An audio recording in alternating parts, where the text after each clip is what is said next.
Ryan Cragen is the author of the recently released book, What You Don't Know About Religion, But Should. He also, along with Stephanie Yeager and Desmond Vega, will receive the Council for Secular Humanism's Selma V. Warkosh Award for Best Article of 2012 for their article, How Secular Humanists and Everyone Else Subsidize Religion in the United States. The article, a research report, attracted wide attention with its finding that tax exemptions granted to religious organizations cost the government at least $71 billion per year.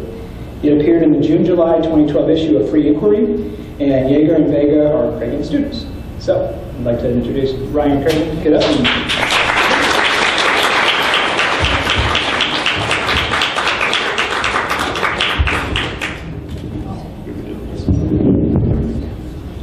Is that okay? Can you hear me? No big loud P's or anything? All right, so I'm going to be talking about my new book today.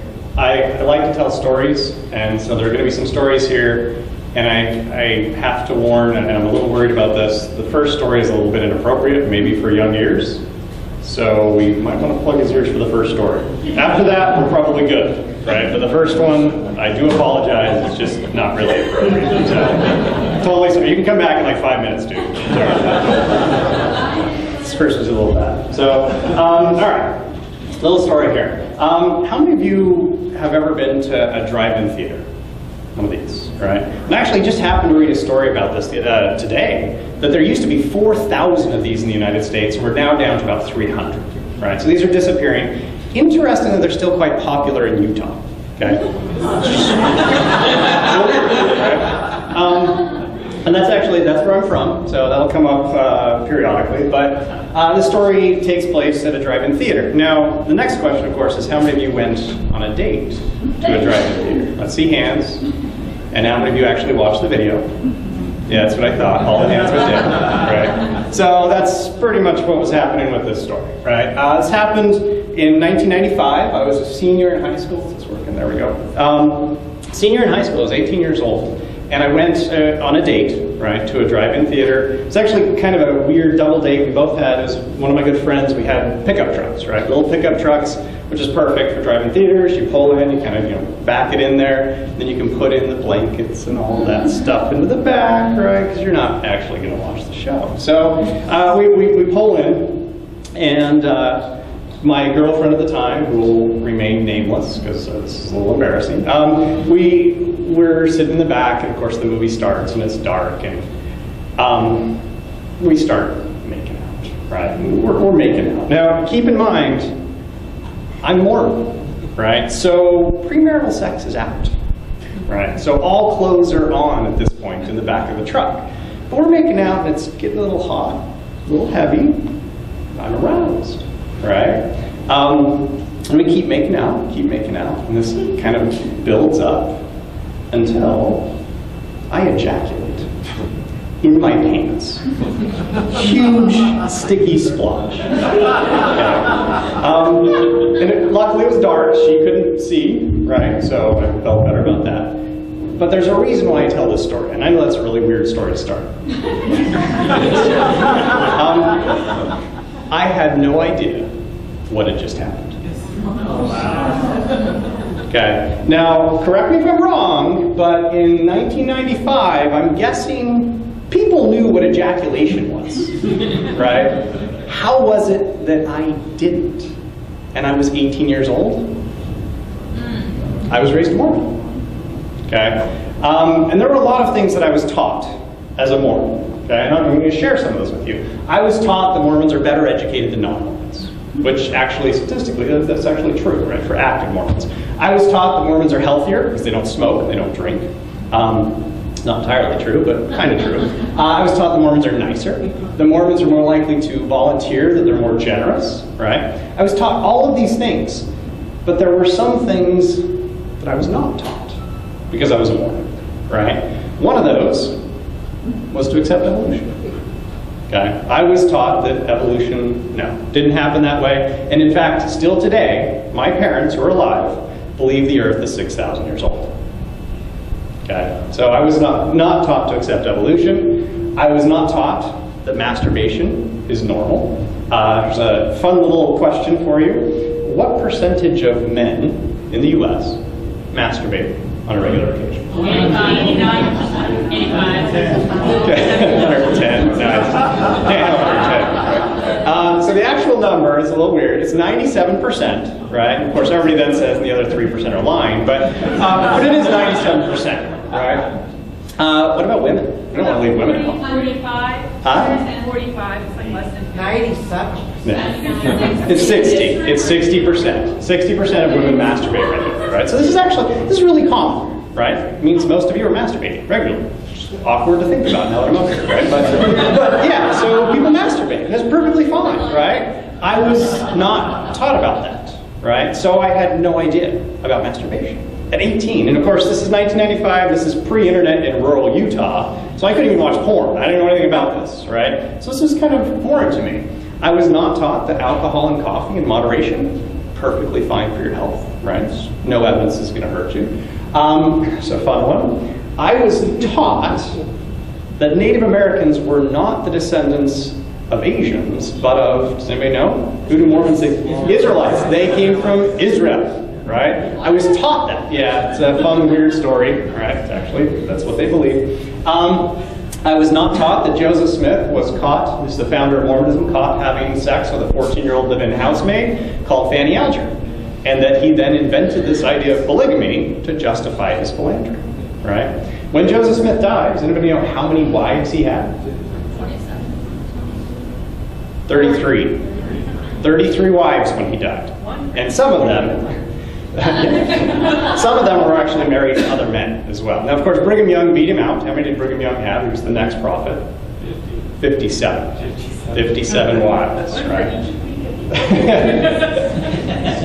Your brain works in strange ways. But, all right, so yeah. So I was not taught this. And of course, I was not taught that if you're making out kind of grinding against your partner, you're probably going to ejaculate. I didn't know that. Okay? These are things I was not taught because I was raised in Mormon.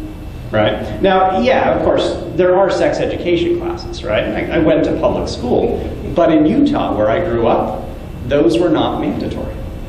You had to get a permission slip signed by your parents in order to go to these classes. There was one taught in 8th grade and one taught in 11th grade. They were after hours. My parents didn't sign those permission slips. nothing in 5th. Didn't happen, right? So when I was 18 years old, I had no idea, right? Now, of course, this did change. I began to learn more about my religion and about the world when I went to graduate school. But what happened, I was a Mormon missionary, right? So I was raised Mormon, I was a Mormon missionary, served for 2 years in Costa Rica, did that whole thing. As a result of my Mormon mission, I decided that this religion thing is kind of a big deal. It affects a lot of people, and I had to figure it out. Right. So I decided to go to graduate school, but I wanted to do it a very specific way. I wanted to study the sociology of religion because it's kind of a scientific approach to religion. So that's why I went. I went to graduate school to study religion. That's why I was there. I started my graduate training in 2001 at the University of Cincinnati, and then something happened. It's another story. Sorry, this one's appropriate. You can come back in. We're good at this one. Sorry. It's no more really inappropriate story. One of the students who started with me, his name's Dean, right? Won't tell you his last name, but he's a nice guy. So Dean, he started at the same time. Now Dean, so I'm Mormon still up until this point. 2001, I'm still Mormon. Dean was raised an evangelical Christian in Indiana. And his parents were so conservative that they said, we will only pay for your college if you go to an evangelical Christian school. So he agreed to do that. He went to Lee University in Cleveland, Tennessee. I don't know if anybody's familiar with it. It's an extremely conservative school. And then he ended up going on to graduate school in sociology as well. Dean and I are both geeks, right? I can prove this. My Starfleet badge on my backpack. Anybody else got this? But Dean was even geekier than I. I mean, he knew more about Star Trek than I did, which is pretty tough. But we got along really well. We were both into computers. We played some computer games, right? We were kind of geeks. And so we spent a lot of time together. And after a couple of months, the inevitable discussion came up, right? He kind of found out I was Mormon. I found out he was an evangelical Christian. So we just started talking about this. And in that conversation, he told me this story. It's just a really important story for what ends up happening here. While he was at Lee University, the Mormon missionaries knocked on his door. Okay. How many of you had him knock on your door? Yeah. Anybody let him in? No. Got a few. Okay. So a few let him in. That's okay, right? So you're probably familiar, if you actually sat and talked with them, their typical approach, right? So they have a series of discussions that they want to teach you, these lessons that they want to teach you. And as part of those, one of the things that they do, this is pretty typical, so they'll give you a copy of the Book of Mormon. How many of you got the Book of Mormon? Yeah, you got a copy. And what they want you to do is they want you to read parts of it. Okay? And there's a particular passage in there. They call this Moroni's Promise, right? But Moroni's Promise. So it's the very last book, right? There's a passage in there that says, the way to determine if the Book of Mormon is true is to read it and pray to God, and then if you feel good, it's true. Yeah, I think you guys kind of get it. You know, this is where I'm going. So they did this with Dean, right? Now, keep in mind, Dean is an evangelical Christian at this time. He's a believer. So he takes him seriously. He's like, all right, I believe in God. I think God can answer prayers. He reads parts of the Book of Mormon, right? He reads the parts that they tell him. They come back, and they actually met for quite a while. So he'd done this for a long time. They come back, and they finally say, okay, Dean, did you do what we asked? Did you read? Yes. Did you pray? Yes. Did you get an answer? Yes. What did God tell you? And this is what Dean tells me. He says, God told me that the Book of Mormon is false and the Mormon religion is a cult. Oh, okay. Now, the tricky part, right? Mormons have ways around that, right? It's like, oh, well, you did it wrong, right? Or God didn't answer your prayer, somebody else did, right? But the tricky part here is I knew Dean at this point, right? I knew he was a sincere person. I knew he was a smart person. I couldn't just easily dismiss that. And what that led me to conclude, right, on top of the fact that I was getting graduate training in kind of empirical sociology, is that this particular epistemological approach, right, called emotional epistemology, learning truth through emotion, sucks, right? That is the worst way of determining truth. It's a really bad way. And so as I started to kind of think about that, I started to say, well, maybe I should apply more critical thinking to my religion, and so I did. And I left the Mormon Church in December. Did not last, right? So that happened pretty quickly, right? In large part because of that situation with Dean and learning about sociology of religion. Now, here's where I'm kind of coming back to sociology of religion. Some of you have probably seen this guy, read his book. It's Daniel Dennett, right? How many have read Breaking the Spell, some of his other books, right? In his book, if you haven't read it, I'll basically give you kind of the major point. He says that religion should not be off limits. That anything that religion claims, right, so any kind of empirically verifiable claims that religion makes, we should investigate using the tools of science. I think that's a reasonable point, right? But here's the interesting thing. So that book came out just like 5-6 years ago. Sociologists have been doing that for decades. We've already been investigating these claims. But most of the findings from these sociologists who study religion are hidden in peer-reviewed journals. Now, some of you, I'm guessing some of you are academics. How many of you read peer-reviewed journals on a regular basis? Seriously, like 3 a month? I know she does, right? So I know a few of you do. Most people don't, right? Now, here's the tricky part about sociology of religion. Most of the people who are in the sociology of religion, so sociologists of religion, just like me, they're religious.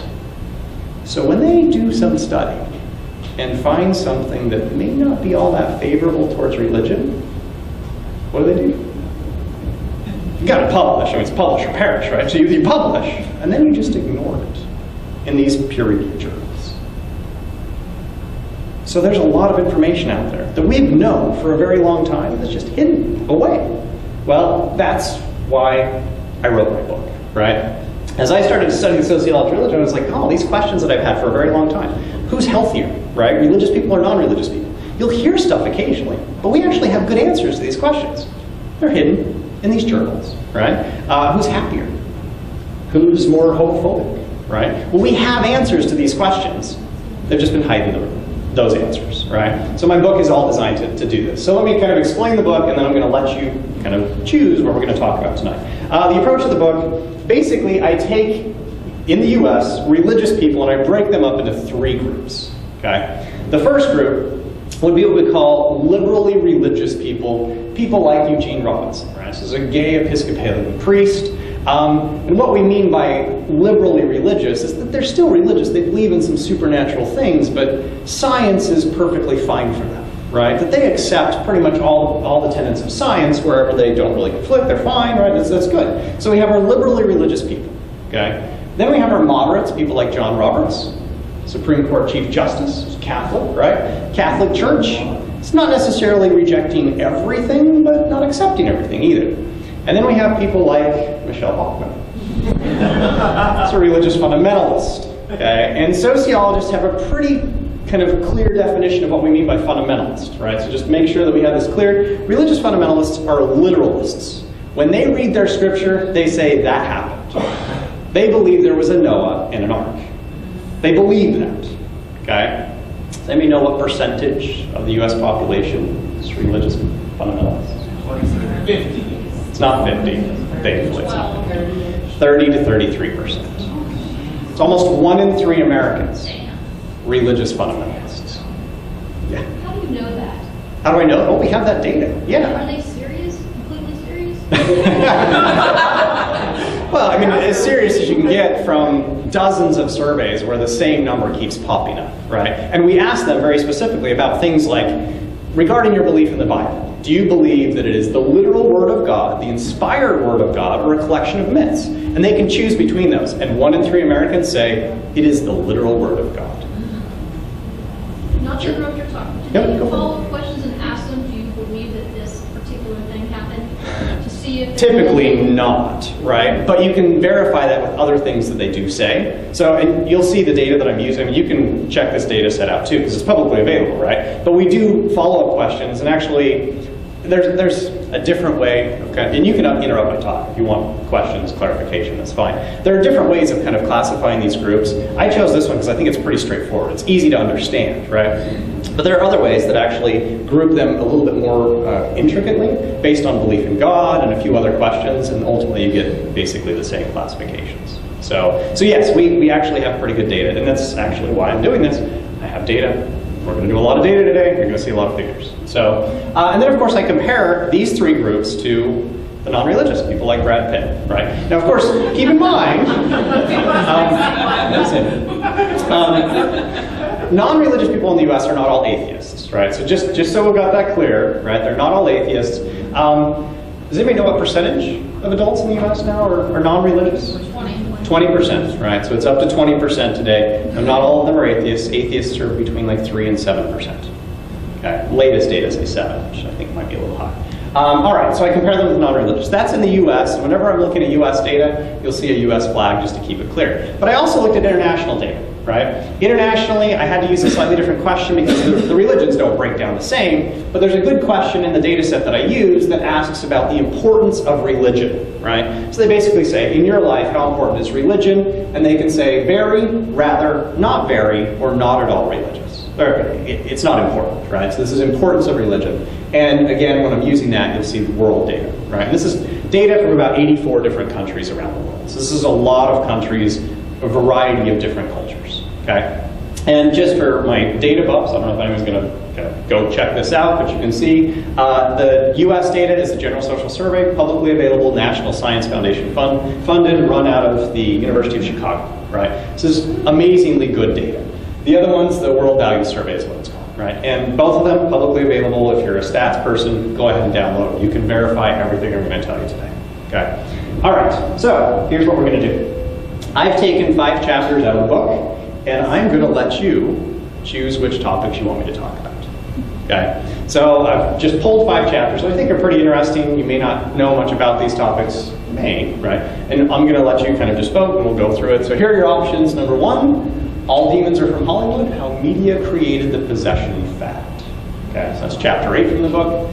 11, multiply and replenish the pews, why religions encourage procreation, right? 15, if you're humble and you know it, you're probably religious. This is religion and arrogance. It's an interesting link there. 17, love your neighbor, except when. Right? It's not exactly how that passage goes in Scripture. That's about religion and prejudice. Okay. And our last one, sleeping on Sunday. It's better for your health. Going to church. Religion and health. So, now we can choose. Should we just go through from the top, and you can vote, and we'll go with the top one, and then if we have time, maybe we can do a second one, right? And I'm happy to do that, and again, if you have questions at any point, throw them out. I tend to go off on tangents anyway. So, start at the top. How many are interested in demonic possession? 4. It's a little weak. Okay. 11, procreation. 1, if you won. 2, got 2. Okay. 15. Religion and arrogance. Ooh, there we go. Okay. 17, religion and prejudice.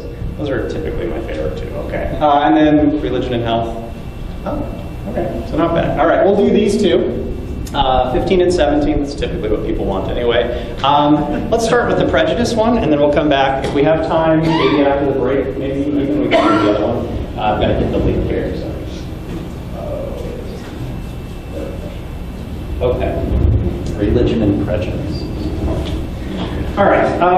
One of the first things that I do in this book is I realized early on I had to define religion, right? And it's always a tough thing to do, but we actually, in sociology, I think we have some pretty good definitions. There are kind of 3 prominent ones, and I chose one that I think is probably the best one, and it's kind of an interesting one. So religion, as we typically define it, is collective beliefs regarding the supernatural. Okay, so we've got a supernatural component. Supernatural is above and beyond nature, right? So these are things that basically we cannot detect using any of our senses or tools to enhance them. But why collective beliefs? So fun. If it's just individual, then it's just some crazy shit. Right. So if I were to suddenly say, I'm Jesus, what would you think? I'm crazy.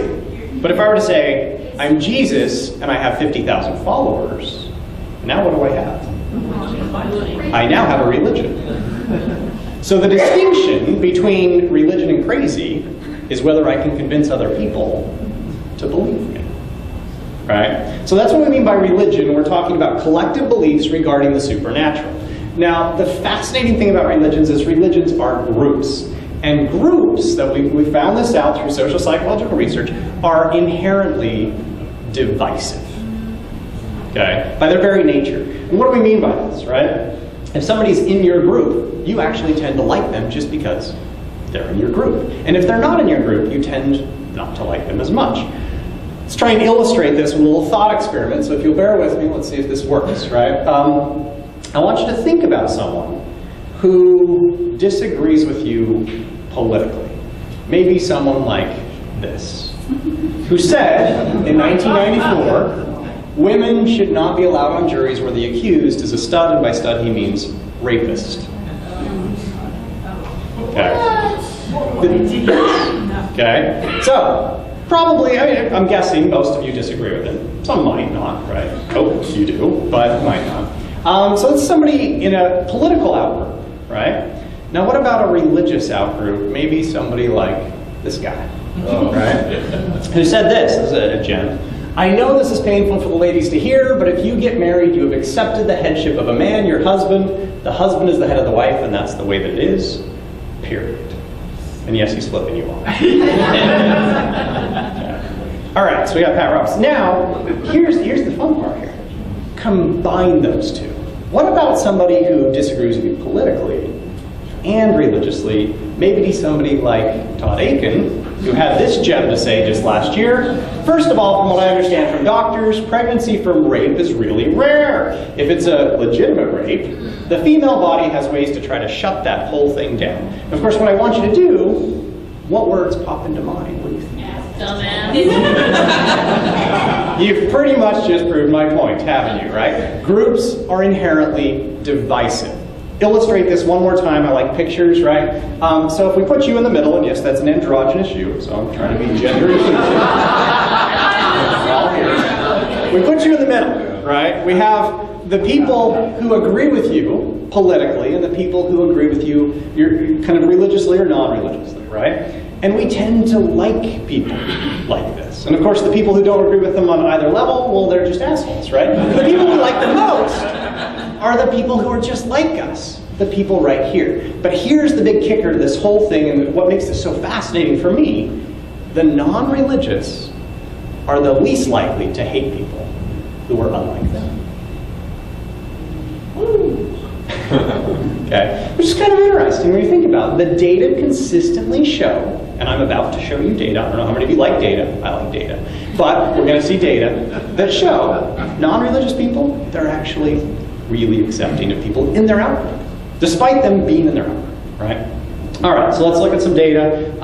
This first one's probably not going to be that surprising. The second one, a little bit more surprising. The last one should be particularly surprising. We'll just kind of build up to it. So this first one, this is data from the US. We're looking at just US stuff. And this is asking, right, kind of attitudes towards same-sex marriage. That's the first one over here. So this is the percentage over here. And I'll just, so you've got this clear. This is fundamentalists in blue. Moderates are in this orangey color. My color's wrong a little bit. Yellow is liberals, and green is the non-religious. Okay. First question. This is the percentage who oppose or strongly oppose homosexual marriage. Fundamentalists in the US, it's 61%. All the way down to the non-religious. Now, like I said, I don't think anybody's going to be particularly surprised by these. We kind of know this, right? Next one over here, this is the percentage who think homosexual sex is always wrong. Okay? In that question, there are three options. Always wrong, wrong, sometimes wrong, or not wrong at all. 70% of religious fundamentalists say homosexual sex, so this is not marriage, this is sex, is always wrong. And most of the balance say it's usually wrong.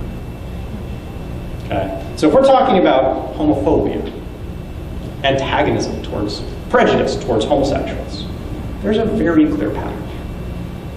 Do you have data that's newer than 2010? It just came out. It came out after the book was done. So 2012 data from the General Social Survey is now out, and you can check it out. So it is available.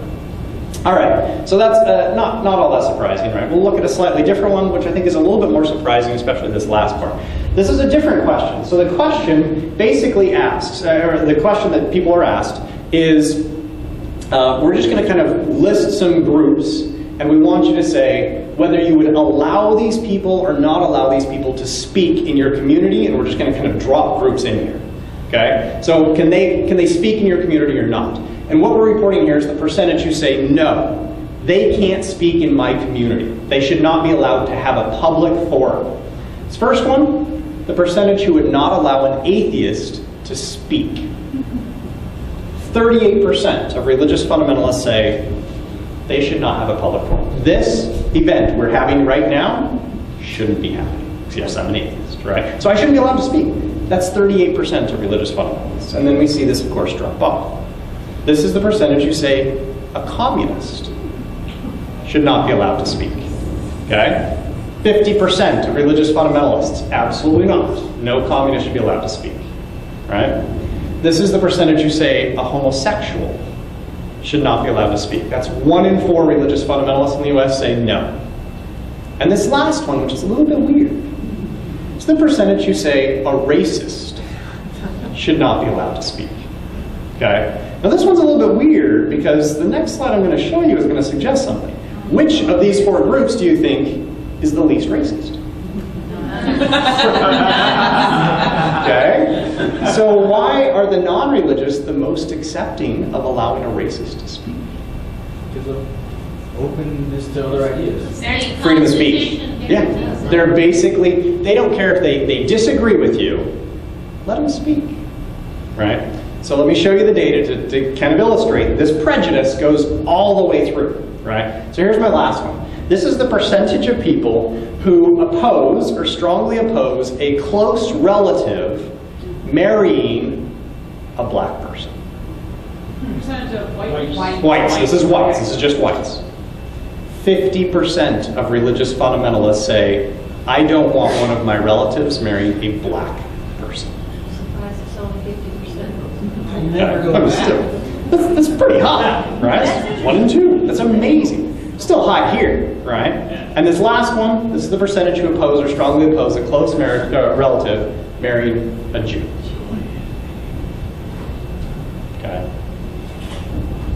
have data to back this up. Okay. All right, so to summarize, right, so we have a clear sense of what's going on here. Not surprisingly, Christian fundamentalists in the US, and most likely, and hate's probably a strong word, but dislike, right? They're the most likely to dislike blacks. Jews, homosexuals, atheists, and communists, and yes, he's a communist. And they're also, just for fun, more likely to beat their wives and their kids. And yes, we have data to back that up too. Okay. So, here's, I'm just going to kind of wrap this chapter up with this point. How long do you think sociologists have known this? 50 years. You're pretty close, 60 years. Okay. Gordon Allport, very famous psychologist actually, right? He figured this out in the late 1940s, early 1950s, and published it in 1954. He published his findings, finding out that non-religious people are less prejudiced than religious people. But guess what he did? This is great, right? He was so bothered by this because he was an extremely religious person that he came up with a way to divide religious people into those who are mature in their religion and those who are immature in their religion. Sounds like Freud. Okay? And conveniently, prejudice falls out along those lines.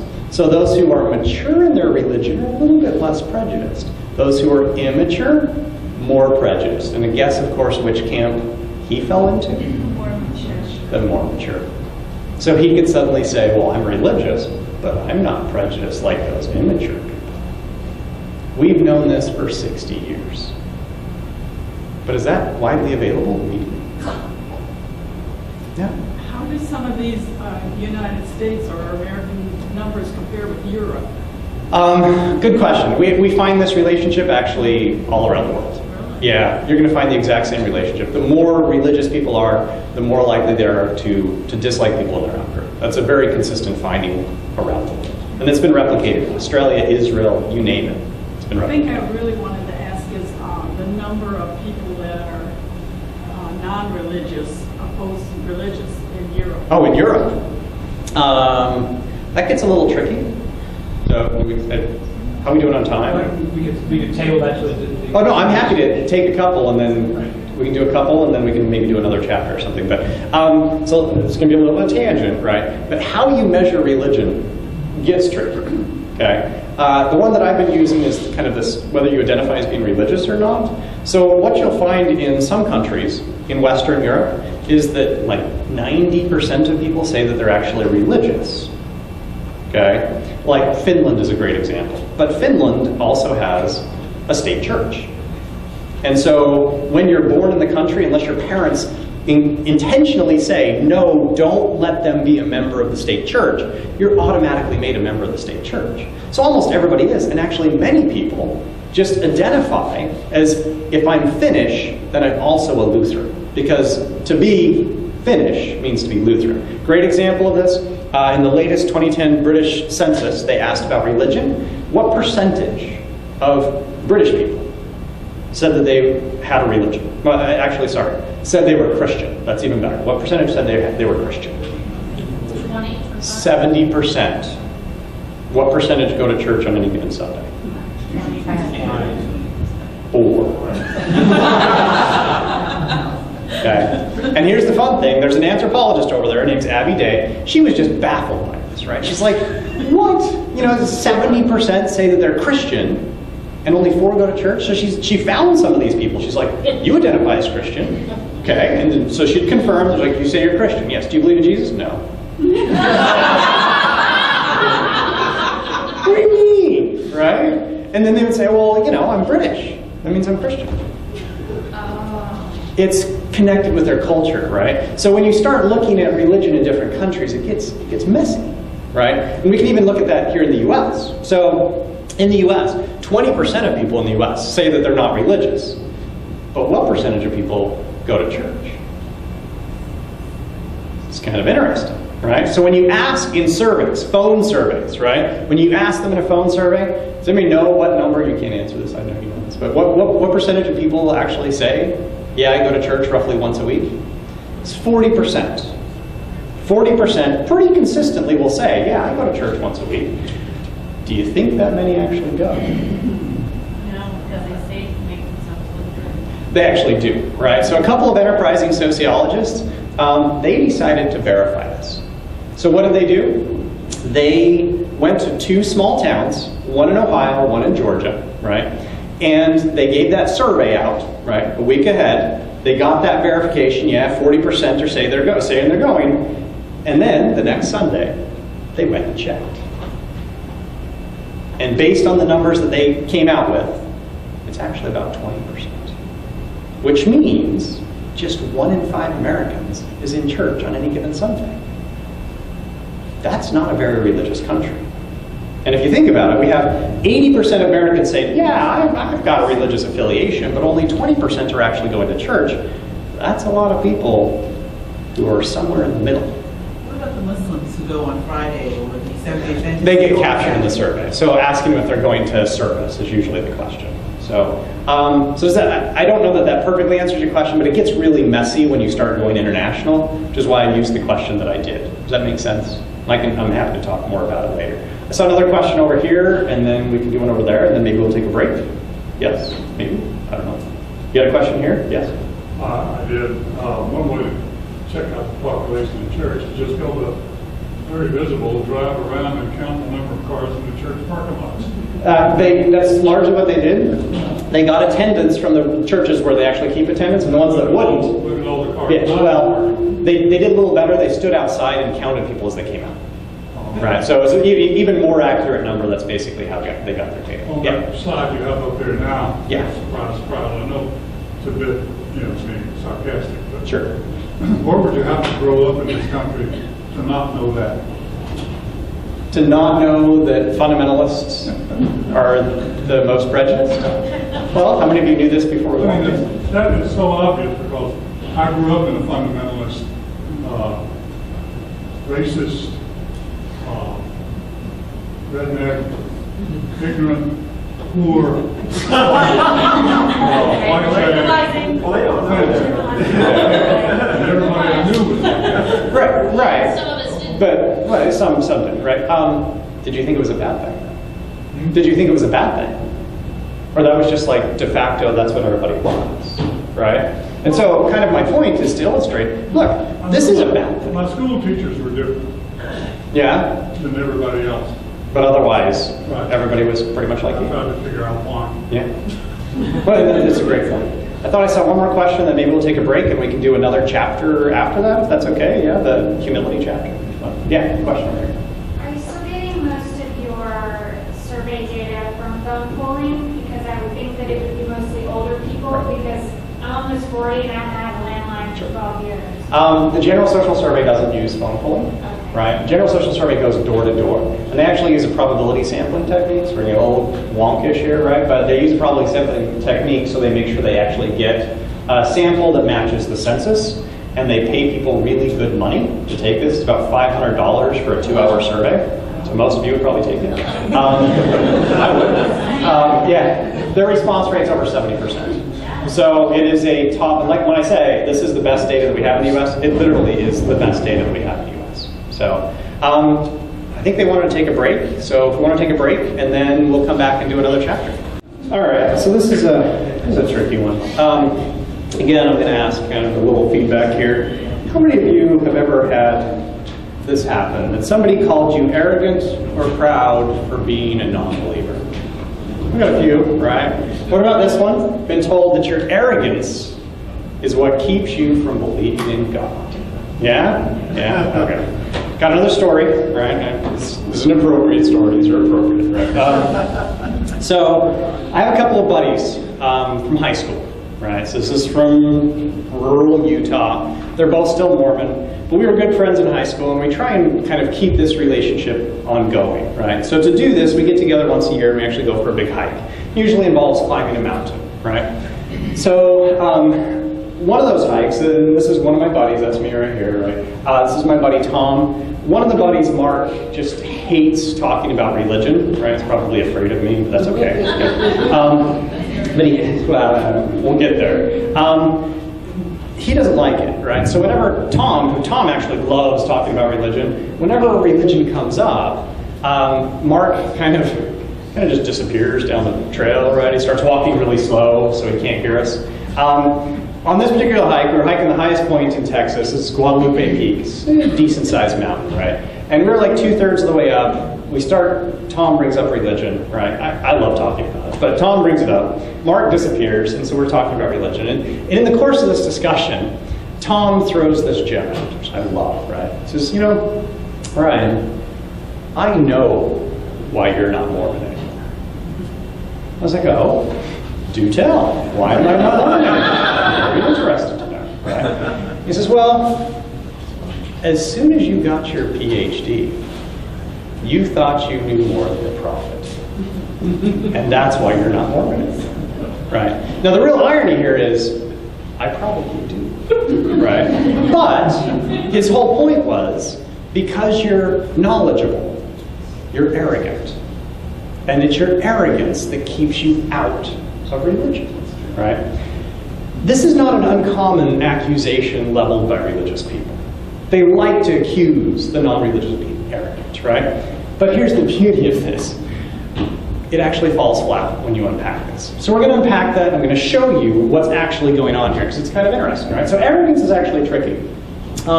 If you talk to a psychologist about pride, what they'll actually say is, pride's a good thing, right? It is actually healthy to have pride in yourself, right? It's called self-confidence.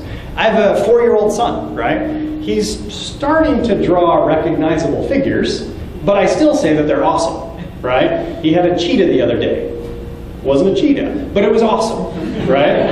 Why was it so cool? Because I'm trying to build him up and give him self-confidence. Pride is actually a good thing in that context, right? So it's a little bit tricky when they say, oh, you're proud. Well, yeah, that's not a bad thing, right? But really what they're talking about is what we could call conceit, right? This sense of feeling like I'm superior to other people. I'm better than you are. Okay? So that's usually kind of really what they mean is a sense of conceit. That's what they're talking about.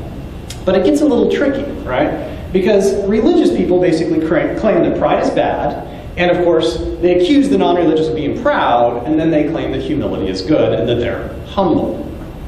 But really, this is a type of doublespeak. Okay? Because what are they actually doing? Religious people, and we have really good data to back this up, religious people are more likely to claim to know things that they can't actually know. They're claiming knowledge that is unknowable. Is that humble? That's a little weird, right? They're also particularly likely to try and convert other people to their views, even when they can't definitively know that they're right. Of course, they think they are, but they also say they know they are, right? Inversely, non-religious people, when we actually ask them, right, about questions that they may not have the answer to, they're more likely to admit when they don't know things. They're more likely to say, I don't know. And they're actually less likely to try and convert people.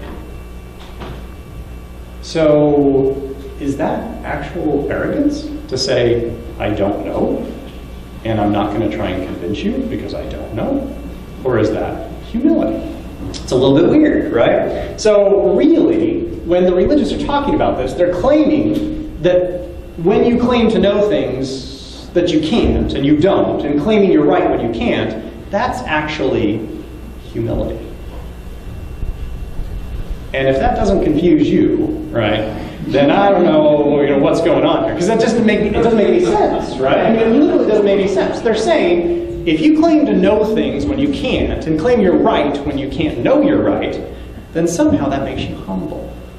But when you say, I don't know and I have questions, that's arrogant. Isn't it actually the complete inverse? When somebody says, I don't know, or I have a question, they're not actually being arrogant. They're just admitting that they don't know. That's humble, right? It's the epitome of humility. What's really going on, and why this bothers them so much, is when you say you have a question, you're challenging authority. And I don't like that, right? But the beauty of this is I have data to back this up, right? So we're going to turn to the data because I like data. Let's take a look at the data. This is international data, so we've got international data, sorry. And how this question worked, right? So this is World Value Survey. They did this internationally. Same basic pattern here, right? So the blue is religion is very important to me, all the way to the green, which religion is not at all important. And the question is, we're going to read a series of statements, and we want you to tell us, does this describe you? Okay, so here's the statement. Does this describe you? Here are our statements. First one, I enjoy convincing others of my opinion. Okay, and what do we see? Those who say religion is very important to them are the most likely to say, yep, that describes me. Okay, now the non-religious actually kind of pop up a little bit here. You tend to be a little in your face sometimes, right? But still it's this group. Okay, and that is a little bit kind of arrogant, right? Like, yeah, I'm going to try and convince others. Next one, I serve as a model for others. Sounds a little arrogant to me, right? It's 29% of those who say, yeah, religion is very important. They say, yeah, that's me. Okay? Next one. I love this one. It's not the best one, but I love it. I own many things others envy me for. Right? There is that whole 10th commandment thing, right? About not coveting, but weirdly, they're more likely to say, yep, people envy me. Right? Two more.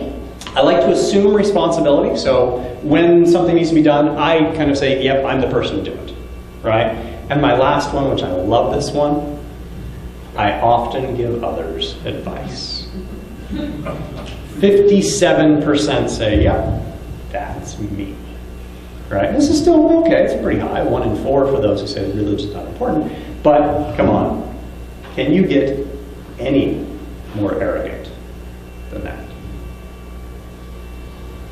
Interesting. So when we think about this, what's really going on, right, is more, this is just my depiction of an arrogant person, but the more religious people are, right, the more likely they are to say that others look up to them, others envy them, and they're more likely to give people advice, right? And the non-religious are actually just the opposite. So they're not doing this, right? They're more likely to claim to just know stuff when they can't know and claim to be right. Now, what makes this particularly interesting to me, right? So we've hopefully just unpacked this. Is it's actually not that surprising when you think about the God that many of them believe in.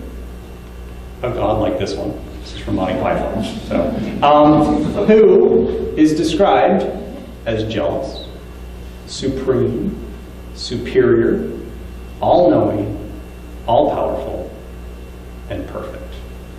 And what are they told to be? Just like their God. Aren't they? So if you have the epitome of an arrogant God, and you're told to be just like your God, not surprisingly, they tend to be like their God, more arrogant. So really what we've done, we've just taken this tool out of their toolkit. The next time somebody says, well, you don't believe because you're arrogant, push back. That's not the truth, right? It's the exact opposite. This is a vicious type of doublespeak that they're using to really lay claim to this.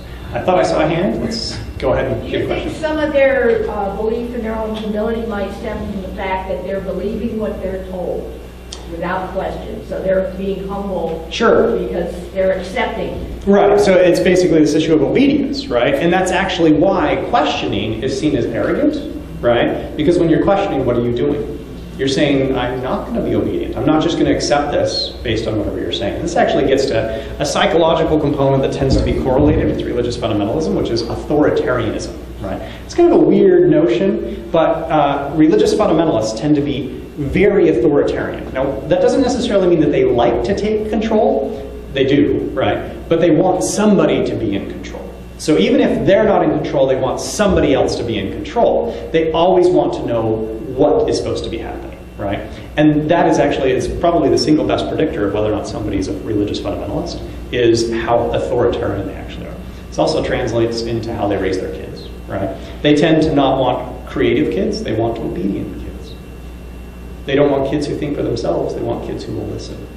They want kids who will be just like that. So, other questions that answer?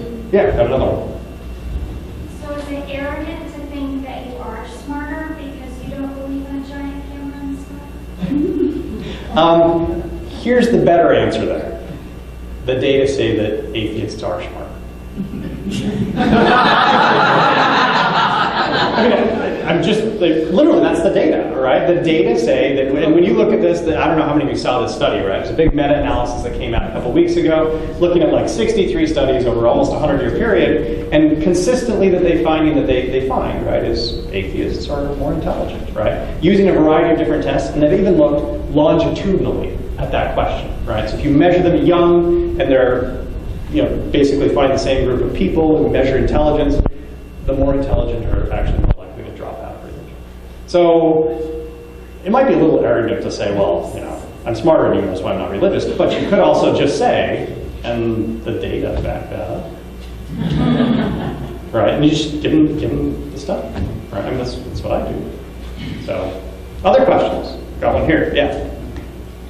So earlier, you had a definition of religion. Sure. And I would say that that is good for the vast majority of religious people, especially in the South, in the U.S. But I have to point out the fact that we are actually in a church. And I think Unitarians, last I looked, were almost 1%. And does that even count? How does that factor in? Right, Unitarians as being... you said, Unitarian, right. well, I would say basically people who say, I'm an atheist, but hey, this church lets me go. You know, I'm a member of this church, I'm a preacher in this church, and I'm an atheist, or secular, or Catholic, you know. no. But, yeah, so if you belong to an organization, right, but you don't have collective beliefs regarding the supernatural, probably not a religion, right? Well, but I think they would call themselves a religion.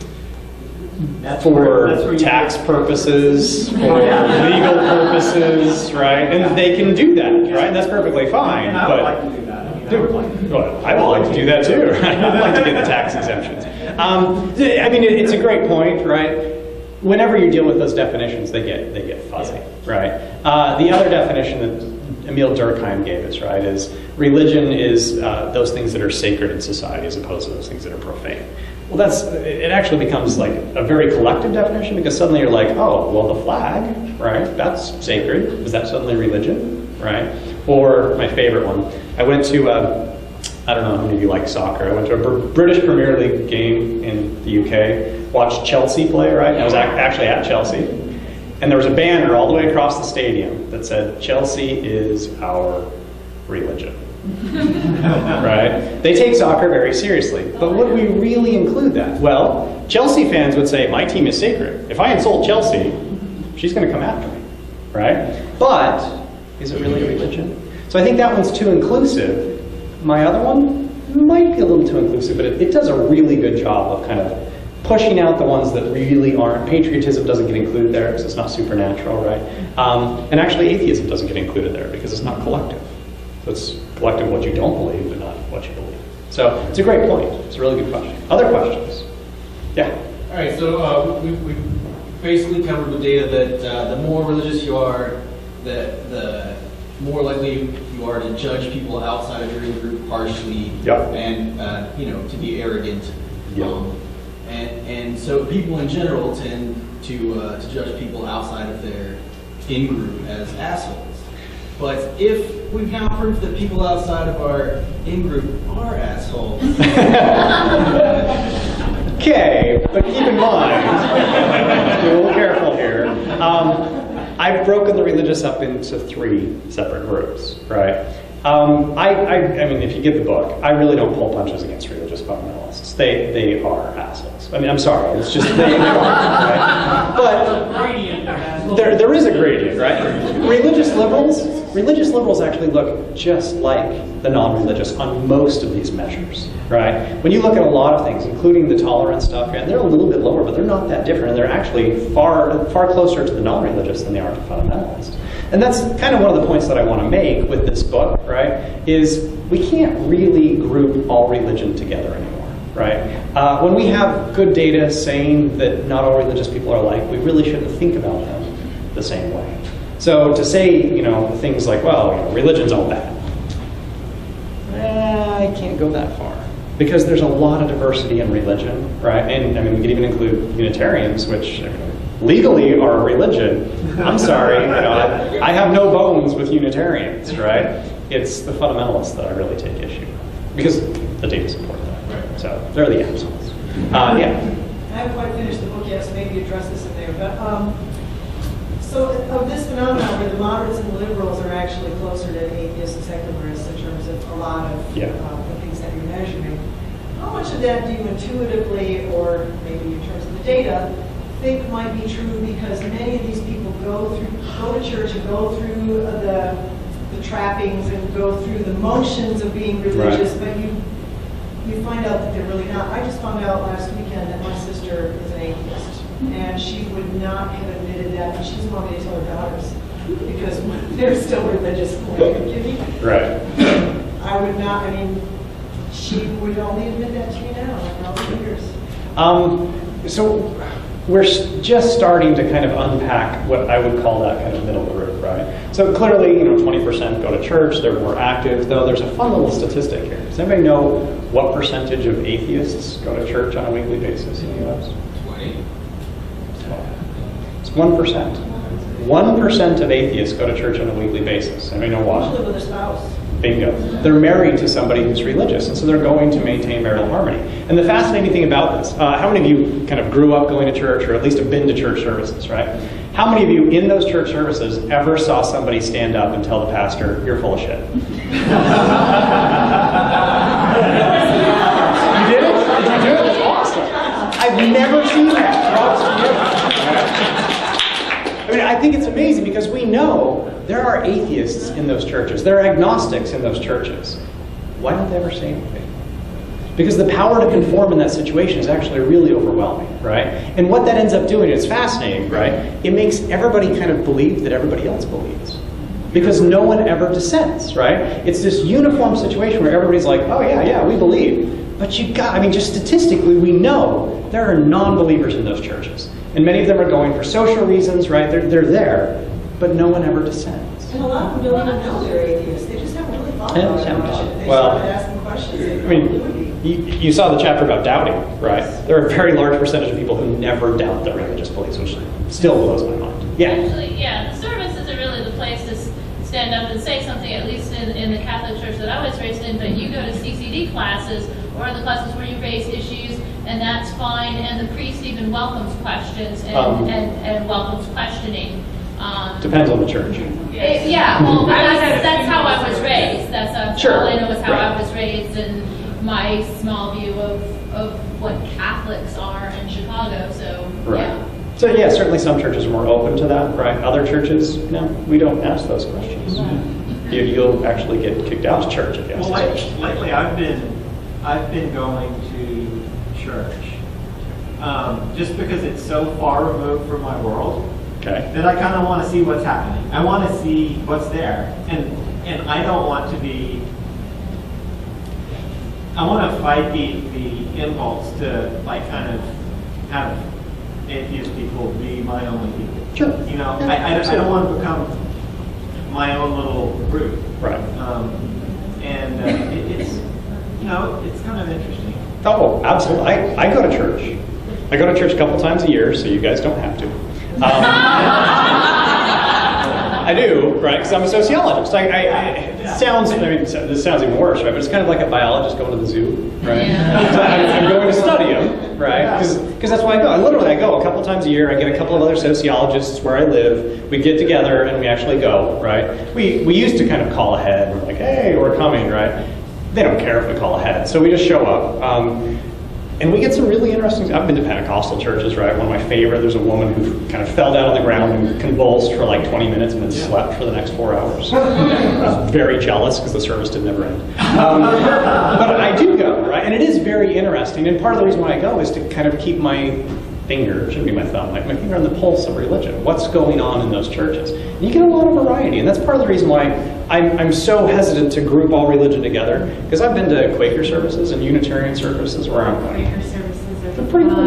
Yeah, I mean, they're cool, right? These people seem really genuine. And then I've been to megachurch services where they issue 3 or 4 calls for donations in the same service, and they bring in $20,000 to $30,000 in a single service, and I'm just going, this is wrong, right? So I can't group all religions together, right? But I still go because I'm interested, right? So that's a good point. So other hands, we'll get one here and one here, and how much time do we have? 5 more minutes? Okay, yeah. With all your research and reading and studying and so forth, have you come to any conclusions on what some of us non-believers or all of us non-believers, what can we do to help change the dynamics? It's a good question. You mean as far as like getting more people to be like you, maybe, or probably teaching fundamentalists. Yeah. So I tend to think about this in a couple of ways. I spoke at the American Atheist Conference in March, right? And David Silverman, who's the president of American Atheists, he gave a really interesting speech. He was talking about in-your-face atheists, right? And saying, we need in-your-face atheists because we get a lot of attention, we get a lot of blowback, people don't like us. But when they're in-your-face atheists, right? And people on TV are saying, well, those are the bad atheists. He says, well, when we're the bad atheists, what does that mean? It means they're good atheists. And I think that's a really good point. I think he actually has a pretty good point. And I'll tie that into another story. When I moved to Florida, right? Florida, it's kind of the South, though I'm in Tampa, so it's not really the South. When I moved there, they are right there, but I didn't put a sign in my front yard that said I'm an atheist, right?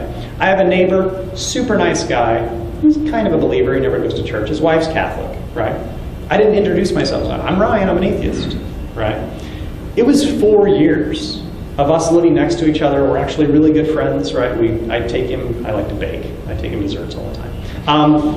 So we became really good friends. It's like 4 years into it, he was finally one day, he's like, you don't ever go anywhere on Sunday mornings. Except those 2 times a year, right? And I was like, yeah, I'm not really religious, right? I wasn't like in your face about it, right? And then he's like, well, are you an atheist? I was like, yeah. I was like, oh, okay. Right? He's come so far in those 6 years that I've lived there. I told him that I was going to speak at the American Atheists. When I came back, he's like, what do the atheists think?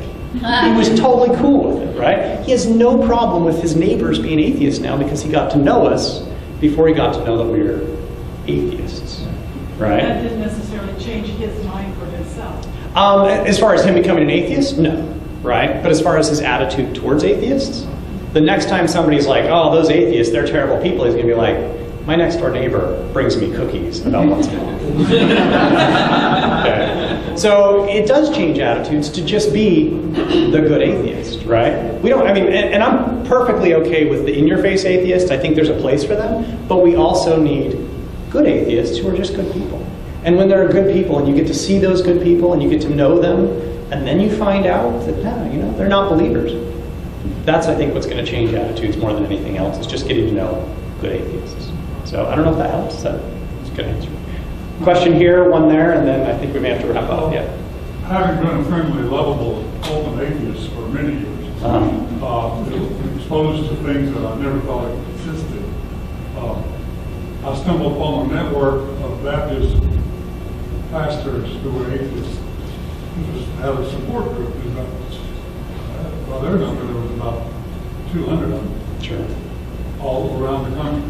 Because they can't quit being Baptist pastors. The retirement, the jobs, absolutely. The family, and everything. Yep. Yeah, no, that's absolutely the case. There are a lot of people who are actively involved in religions who just can't get out. So too deeply involved. Quick tangent, is that okay? I know a lot of sociologists of religion, right? Here's a fun little tidbit for you. Most of the major religions in the US employ sociologists of religion just like me. And they employ them to better understand how to attract people into their religions. Okay? And they do this on a regular basis. The reason I know that is because they go to the same conferences that I go to, and I know them, particularly the ones who work for the Mormon Church. The Mormon Church has over 30 PhDs trying to figure out the best ways to convert people to the religion. Okay? Why I mention this? When we sit down for dinner at those conferences and we really start talking about the details, it comes out that they're not really believers either. But their retirement is through the Mormon Church. They're going to keep doing it, right? I know BYU professors who are in the same boat. They can't they can't help themselves, or they will lose all of those benefits. Yeah, so people get trapped. It's absolutely true. I saw one other question here, and then I think we're gonna have to wrap it up. Yeah. Yeah, I'm interested in your book, Yes, Acting Issue. I have heard say that the more people know about religion, the less religious they are, and that actually the knowledge of the details of particular religion are often better known by non-religious people. Right, I don't go Anything- to, there is actually, yeah, there's a great study, there are actually like 3 or 4 studies that show that the people who know the most about religion in the US are atheists. And that's actually true. I mean, we have good data to back that up. I don't go into a whole lot of detail, but there is a whole chapter on education, right? And not surprisingly, there's a really interesting correlation between education and how religious you are, right? The more education you get, the less likely you are to be a fundamentalist. Yeah, and that data are in there. Plus, I do cite the study that talks about knowledge about religion, so you can actually find that citation in there. But we do have that study. So, we done? We're done. We're done. Okay, thank you.